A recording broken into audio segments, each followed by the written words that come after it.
Hey everyone, my name is Kabi and we are going to watch the 3v3 game. Recently we've added the ranked team games in the game client, so you have probably already tested that out. The games start every 1 hour. I'm not sure about the night time actually, but I guess it works as well. And anyways, that led to some decent teams be facing each other on the regular basis, and we still don't show the team games all too often on YouTube. And today I decided to show you one. There are the good players facing each other. I'm not even sure who is who, but I can make guesses, but that's not too important. And probably you guys have already seen and recognizing those nicknames. Rigard, Vindim and Altair are playing apparently for the right team, I guess, just by the game style, because I briefly saw this game before recording it. And so the left team is Zvei, Dino and Condor. I guess I didn't show Condor on this channel yet, but the other guys have present quite often. But mainly Dino and Zvei are playing for the light faction, but in this particular game everyone plays dark. I know that the right team play dark and light just whatever they want in the particular game, so they don't really main something, and Zvei and Dino rather main light, but in this game they decided to play the other faction. So anyway, the guys starting with the goons, trying to control the watchtowers, and the green player is upgrading to the Citadel 2 just now, while the violet, I guess, is already up to the Citadel 2 and adding the Totem of Orcs. And the blue player decided to go workshop as well as the Goblin Lab. So he will be playing aeronauts with the bombers, it seems. A scary composition, but I'm not sure how good it is in the team fights. It can be at the same time very good and very bad, because if the bombers will do a lot of splash damage, that obviously will rock. It can be a killer feature, but if the bomber just can't do enough, you know, and the remaining units will be too beefy still, you can really end up in a dicey position, I suppose, but we'll see how it will turn out. In the meantime, yellow player decided to go Alchemist, we can assume, based on the Goblin Lab and the Altar of Heroes. And this Magneta, probably color. Anyway, I will call it that. I'm not sure if this is correct, but I will call it the Magneta player. He's okay, he's going slightly late Chief. Slightly late Chief tech, Orcs, Totem of Orcs and Altar of Heroes. And in the meantime here we see Alchemist already being built. So the red team mainly play Alchemist and the blue team mainly go Orcs. So the technologies are not exactly the same, even though it is dark against dark. But here we see the goons massacre against each other, the big engagement, one aeronauts floating all around this and hitting here and there, but even though it's hard to recognize who's even winning, but we can just basically assume and suppose that since the fight is closer to the blue team must be favoring here, because they have closer reinforcements. And in the meantime, blue players already forcing their guys up to the chests, which appears in the top right and the bottom left corner of this map. This rider is being damaged by the elemental while being passing by, but that's not too important, I guess. And here are the 3 Magneta goons still trying to get a watchtower, but it's not working. And blue player will face the yellow one fighting for this chest, while the violet easily took the top right. Alchemist already has his active ability, but not exactly yet, which we can judge by his passive working. This green smoke is working, and that means that the active is still being prepared. So he's brewing, and that's why he's smoking, and that also reduces the income range damage. So that is an important thing to remember, that in the fight you want to use the active immediately, so that you get the passive.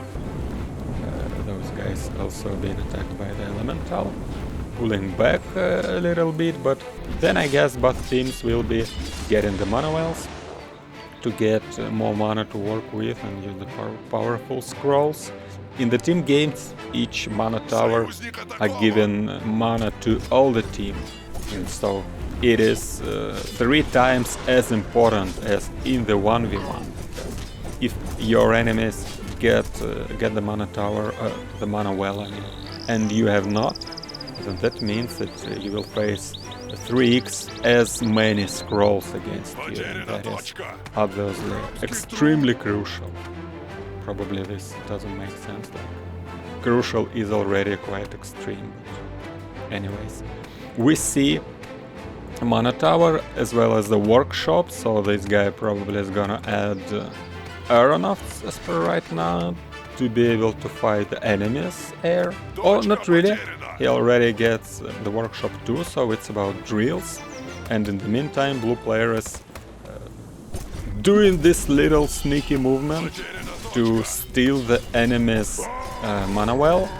Magneta Orc Chief does a great circle strike, but he's being surrounded and his regeneration is not really enough, and it seems that the red team does have that alchemist active. Oh, well, who actually used that? Probably, yeah, I guess that was the red team, because the blue receives damage indirected. But right now, red team is better to pull back slightly, because here they have the useful auras, but for some uncertain reason they keep fighting without those auras, and that honestly doesn't make many sense to me. But teams use the magic blast, don't have enough mana to use something even more powerful, but currently the green player has mana to use one more magic blast and probably finish someone off. Here is another alchemist ability, more violet goons go down, and this engagement pretty much clear the food limits from the goons, which were the starting units, and they are not a good investment anymore, because those are the starting units and they are very vulnerable to the magic damage, and since more scrolls and more heroes active are coming into play, you don't really want to have a lot of goons as well as a lot of swordsmen after like 7 or 8 minutes. Probably there are still rooms for them sometimes, but it is not really the core units that you want to have in a single game, each and every game. So now the Magneta guys and red guys trying to take down this chief, and the chief's being very low and he can't retreat, not being able to retreat, so the violet player will have to resummon this guy, and here we see the great Eater active out of the green player, so he's been stunning the red chief, and red chief is been very exposed by right now, and a lot of damage is coming from the riders, and they really take down that guy quickly. And also the vipers, the venom speechers come into play, and they do the great damage against this aeronaut. I believe that this game has been played in the previous balance, and this Venom Spitter is still doing the stabbing damage, while in the recent balance patch we made it magic. So the Venom Spitter will not be as good against Aronoff as in this particular moment, in this particular episode. So have this in mind, that the Venom Spitters now will be much worse against mech and especially buildings, because some mech units still don't have 75% resist against magic, but all the buildings have. So there are mech units that have like 50%, and it is still very bad, of course, for Venom Spitter, but not as bad as against buildings. But the magic damage also means that they will do more damage to all the tier 1 heroes, and all heroes are now tier 1. We don't have tier 2 heroes in the game yet, they are just not ready, not developed yet. And so now the Venom Spitters will be good specialists against heroes, and also against all the starting units. But you can just browse your army section in the main menu and check who have the bad resist, negative resist against magic damage. Against every one of them, the Venom Spitters will become better. But those who have the weak resist against stabbing, against those, the Venom Spitters will become worse. So have that in mind. And of course, buildings and all the mech just have a great resistance against magic, and against them you don't really want to use the Venom Spitters anymore. Alright, so now the interesting tactics come into play, because this blue guy is trying to hold as many units of the yellow and the Magenta players here in the bottom part, because two of his teammates are forcing the fight right here in the top side. So we can say that they fight 2 against 2, but it is not really the case, because a few Magneto units keep in the bottom, because I'm not sure if he's just not paying attention, or probably he is afraid of the attack from the bottom side, and he thinks that the red player will be fine on himself, but he's not, because his building is about to go down. It is only 1 Rex out of 2, but it is still something. It is already something, and also the Magneto's guy raised buildings and going down.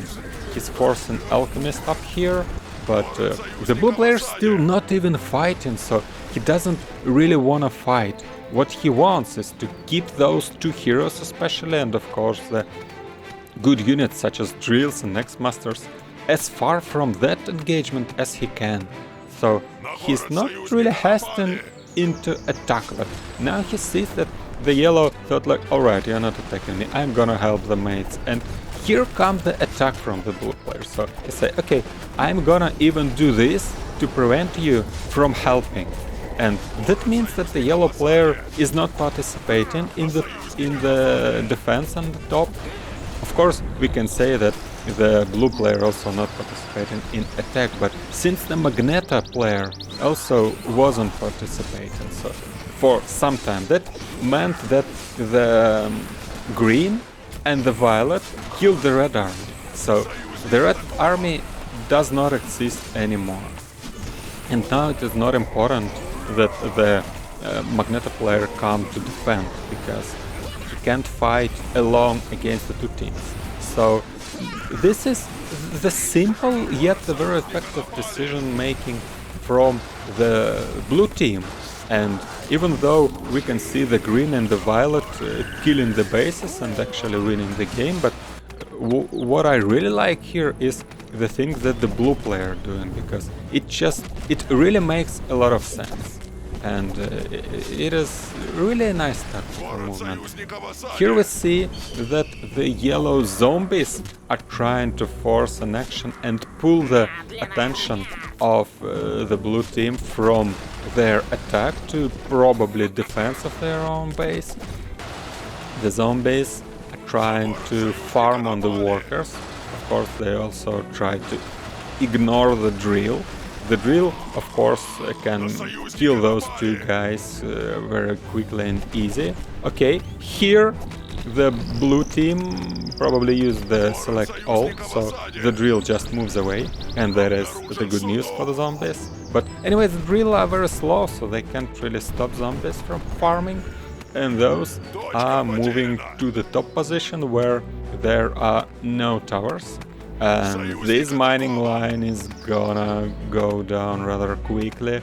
The yellow player can also use the magic blast, and so he does, and now the workers are very exposed and they will go down quickly, and they will become zombies in their next life, if you will call this life. But anyways, the yellow base is about to go down.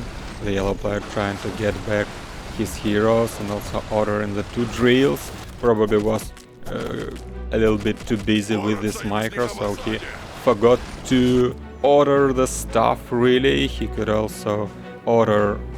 Okay, his supply blocked, but if not, then he could also order the Venom Spitters, which can probably be helpful, but of course the micro and the mobile game really draw a lot of your attention. But the skill is to try to manage everything at once in any RTS, and the yellow player does a good action on the opposite side of the map, but he also has, of course, to put up something in defense. But anyway, the winning for the red team is not possible anymore, but this zombies move is really fancy and a really nice way to like finish off the game, but with the feeling that, you know guys, you had no mining, so I alone killed the 2 of your economists. So just keep that in mind when you'll be enjoying your win. And that's pretty much what happened. So I really liked how the blue team played, and you guys can learn from this. And even if you are not in voice, but I of course suggest you to team up with your friends and gather in the voice chat and then go to the team ranked. But if you probably don't know anyone who's really playing World Legends in your country, in your language, and you don't know whom to team up with, but at least try to always pay attention to the minimap, because it is not important how many you have right now. What is important is that you act as a team and you go together, because if you don't go together, the enemies will always have more. So try to play as a team, like the blue team especially in this particular game, and probably also use the compositions and your weakness here. And that's pretty much it for today. I guess I shown and called out what I supposed to. So thank you for watching, and I'll see you next time. Bye bye.